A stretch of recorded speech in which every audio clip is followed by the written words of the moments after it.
Hey everyone, and welcome to today's Explainer. We're doing something a little different today.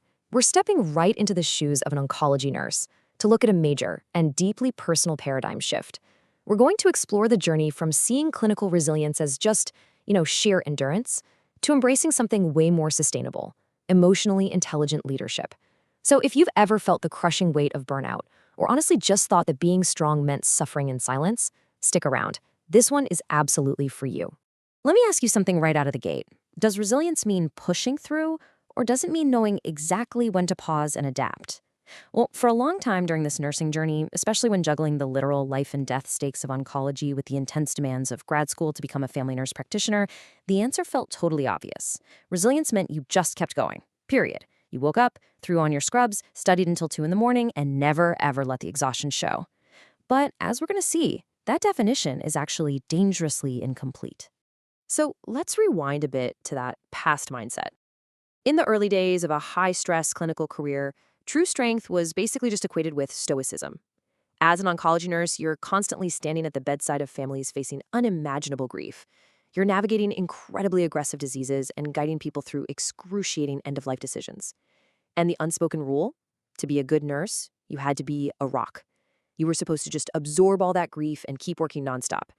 It was the illusion of endurance, this idea that if you just gritted your teeth hard enough, you could somehow outlast the emotional toll of the job. To put that into perspective, consider the number 46. If you take a professional resiliency self-assessment, a 46 puts you right at the top, the highest possible category. Now, at first, getting a score like that feels like a massive badge of honor, right? It feels like objective proof that you're tough, that you can handle adversity, and that the grueling hours aren't breaking you. But actually, that high score masked a pretty dangerous habit. It became an excuse to constantly put the needs of patients, coworkers, and school way ahead of personal well-being. It was literally a shield hiding the early warning signs of compassion fatigue. And that brings us to a really critical wake-up call. The old model of resilience was quite literally all about just tolerating more stress. But the new model? It's a complete paradigm shift. Modern, true resilience means recognizing your absolute limits, having the guts to ask for help, and actually engaging in intentional recovery. As 2025 research by Du and colleagues points out, things like mindfulness, getting adequate sleep, exercise, and deep reflection, they aren't some luxury day spa treats. They are protective necessities. They're the exact things that protect a clinician's judgment and ensure they can safely care for others. Okay, so what does this shift look like in the real world? Picture this crucible moment at the hospital. You're caring for a patient with advanced metastatic cancer, and despite multiple brutal rounds of treatment, they're actively declining. But the family is terrified of losing their loved one, and they're desperately requesting even more chemo. To them, stopping treatment means giving up hope. But as the nurse at the bedside, you can clearly see that more treatment isn't going to heal them. It's honestly just going to prolong their suffering.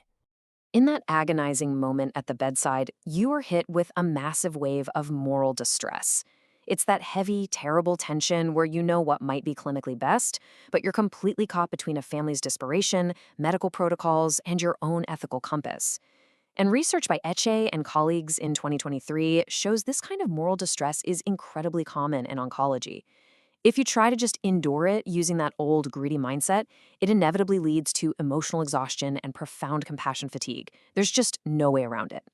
So instead of just reacting out of pure frustration, an emotionally intelligent leader takes a totally different route. First, you have to acknowledge your own internal emotions, the anger, the sadness, that feeling of helplessness.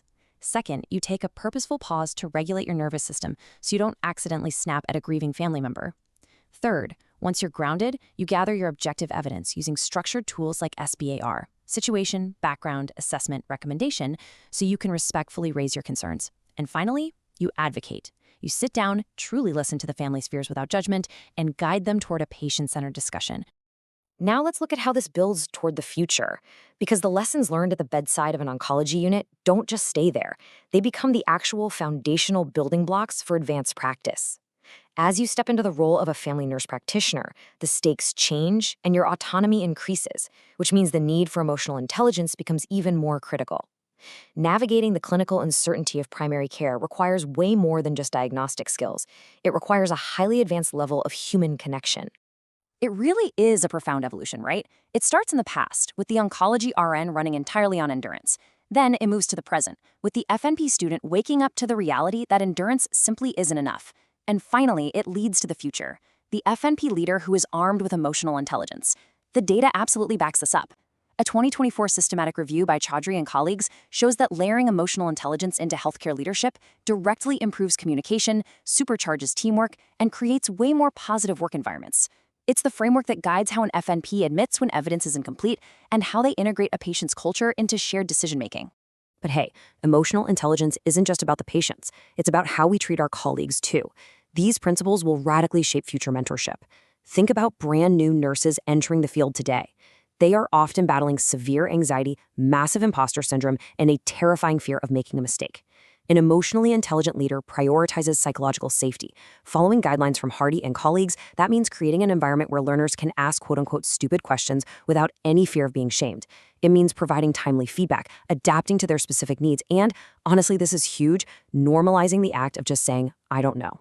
Ultimately, this whole journey brings us to a really powerful turning point of personal and professional reflection. We aren't just tweaking our bedside manner here. We are completely redefining what true, sustainable clinical leadership looks like moving forward. It's a commitment that goes way beyond the tactical skills of placing IVs or prescribing meds.